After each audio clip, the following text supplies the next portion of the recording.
చూస్ country delight, live better. ఇప్పుడే country delight యాప్ని download చేసుకోండి.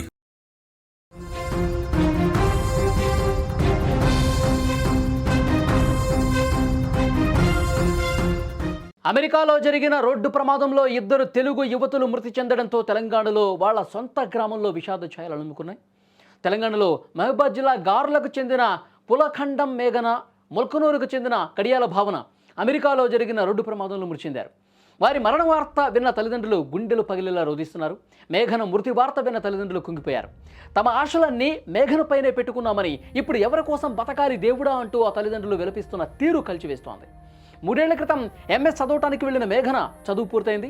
మరో 6 నెలల్లో జాబ్ వస్తుందని, జాబ్ వచ్చాక తిరిగి ఇంటికి వస్తానంటూ కూతురు చెప్పిన మాటలను తలుచుకొని ఆ తండ్రి కుమిలిపోతున్నాడు. ఓసారి మాతో మాట్లాడు మేఘన అంటూ తల్లి, కుటుంబ సభ్యులు విలపిస్తున్న తీరు ప్రతి ఒక్కరిని కూడా కంట కన్నీరు తెప్పించేలా చేస్తోంది. ఎందుకంటే వాళ్ళు ఉన్నత చదువులు చదవటానికి, పై చదువులు చదవటానికి, వాళ్ళ కెరీర్ను అందంగా మలుచుకోవటానికి గొప్పగా వాళ్ళు తమ జీవితాన్ని ఊహించుకున్నారు. అందుకు అనుగుణంగా కష్టపడుతున్నారు. వాళ్ళు ఆ తపన ఉంది కాబట్టి దేశం కాని దేశానికి పోయి వాళ్ళు చదువుకుంటున్నారు. కానీ అనుకోని ప్రమాదం, కలలో కూడా ఊహించినటువంటి ప్రమాదం జరగడంతో వారి సొంత గ్రామంలో కన్నీటి సంద్రం కనిపిస్తోంది. వాళ్ళకి తెలిసిన వాళ్ళు, బంధువులు, కుటుంబ సభ్యులు, ఆ గ్రామంలో ఉన్న ఫ్రెండ్స్ అందరూ కూడా మేఘన ఇంటికి వస్తూ ఉన్నారు. ఆ తల్లిదండ్రులని పలకరిస్తే కన్నీళ్లు ఉబికి ఉబికి వస్తున్నాయి. ఎందుకంటే 2 రోజుల క్రితమే వాళ్ళు వీడియో కాల్లో మాట్లాడుకున్నారు. అసలు అక్కడ ఏం జరుగుతుందో చెప్పారు. పూర్తిగా వాళ్ళు ఎడ్యుకేషన్ ఏ విధంగా ఉంది, ఎంత సంతోషంగా మాట్లాడిన నా కూతురు ఈరోజు ప్రమాదంలో ఇక లేదు అంటే గుండె పగిలిపోయే వార్త తెలిస్తే ఏ తల్లిదండ్రులైనా కూలబడిపోతారు, కుప్ప కూలిపోయారు. నిజంగా చాలా బాధాకరమైన విషయం. మరికొద్ది రోజుల్లోనే ఇండియాకు తిరిగి వస్తారు, మహబూబాద్కి సొంత గ్రామానికి తిరిగి వస్తారు.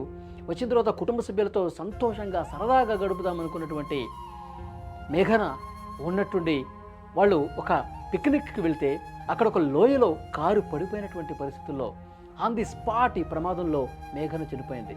కొంతమంది ఫ్రెండ్స్ కూడా చనిపోయినటువంటి పరిస్థితి. చాలా బాధాకరమైన విషయం.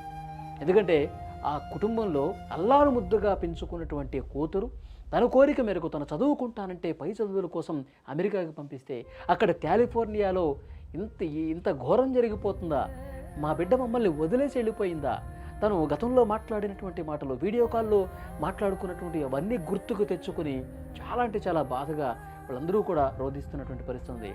నిజంగా మరికొద్ది రోజుల్లోనే ఇంటికి వస్తానుకున్న తమ బిడ్డ, తమ కూతురు శవమై వస్తుందా అంటూ ఆ కుటుంబ సభ్యులందరూ కూడా కన్నీళ్లు పెట్టుకుని రోధిస్తున్నారు.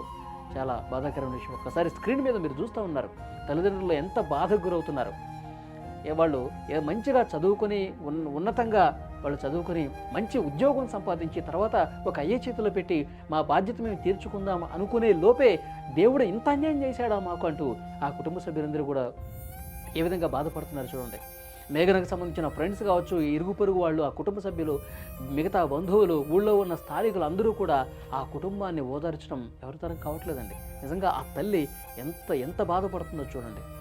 నిజంగా ఈ వీడియో చూస్తే చాలా బాధ కలుగుతుంది. ఎందుకంటే తమ కూతురు అక్కడ మంచిగా ఎంఎస్ చదవటానికి వెళ్ళింది, పై చదువులు పూర్తయిపోయినాయి, ఆల్మోస్ట్ ఇక కొద్ది రోజుల్లో జాబే వస్తుంది, మంచి ఉద్యోగం సంపాదిస్తుందా అనుకున్నటువంటి క్రమంలో తమ బిడ్డ ఈ విధంగా తమల్ని వదిలేసి వెళ్ళిపోతుందని చెప్పి ఊహించలేదంటూ చాలా బాధపడుతూ ఉన్నారు. క్రిస్మస్ హాలిడేస్ అని చెప్పి వీళ్ళు టూర్కి వెళ్ళారండి, కాలిఫోర్నియాకి టూర్కి అని వెళ్ళారు. 4 రోజుల నుంచి ఫోన్లు కూడా చేయట్లేదు. మామూలుగా ఎప్పుడు సెలవులు వచ్చినా వెళ్తూ ఉంటారు. తెలవలేదు. నాకు పొద్దున 6:30కి ఫోన్ వచ్చింది, ఇలా యాక్సిడెంట్ అయింది, సీరియస్ అని చెప్పారు కానీ చనిపోయిందని చెప్పలేదు. వీళ్ళు వెళ్ళిన కారులో 4గురే ఉన్నారు. భావనను మేనరాని స్పాట్ డెడ్, ఇంకిద్దరు అబ్బాయిలు సీరియస్ అని మాత్రమే చెప్తున్నారు. స్కూల్కి 5వ తరగతి నుంచి క్లాస్మేట్స్ వాళ్ళు. అసలు కాలేజీ డిగ్రీ కూడా అదే బీటెక్ వచ్చాక కూడా వేరే కాలేజ్ అయినా ఒకటే రూమ్ లో కలిసి ఉన్నారు. పోవడం కూడా ఇద్దరు మేము కలిసే వెళ్తాము అమెరికా, కానీ ఇద్దరు కలిసే వెళ్ళారు అమెరికాకి. ఇంకా 5-6 నెలలు అయితే మమ్మీ ఉద్యోగం వస్తుంది, ఏం బాధపడకే, ఇల్లు కట్టుకుందాం. మాట్లాడిందండి 4 days బ్యాక్. అంటే ట్రిప్కి వెళ్తా కాబట్టి ఫోన్ మాట్లాడాను, నేను మెసేజ్ ఉంటే చెయ్యి అని చెప్పింది. మార్నింగ్ ఈవినింగ్ డైలీ చేస్తుంటది, కంపల్సరీ రోజు టచ్అప్ లో ఉంటది. ఏమైనా బిజీలో ఉంటే మెసేజ్ పెడితే తర్వాత చూసుకుంటది. ఇద్దరు కలిసి వెళ్ళారు. రావటం లాస్ట్ ఇయరే వచ్చారు, డిసెంబర్ లో ఈ టైంకి ఇక్కడే ఉన్నారు వాళ్ళు. లాస్ట్ ఇయర్ మళ్ళీ ఇద్దరు కలిసి వెళ్ళారు. మళ్ళీ జాబ్ రాలేదు, ఇంకొక 6 months అయితే జాబ్ రావచ్చు. 1 year గ్యాప్ లో ఉంటది. ప్రయత్నం చేస్తారు, ఖచ్చితంగా వస్తుంది జాబ్ వచ్చినాకనే ఇండియాకి వస్తారు, లేకపోతే రాను అని చెప్పేసి కూడా చెప్పింది.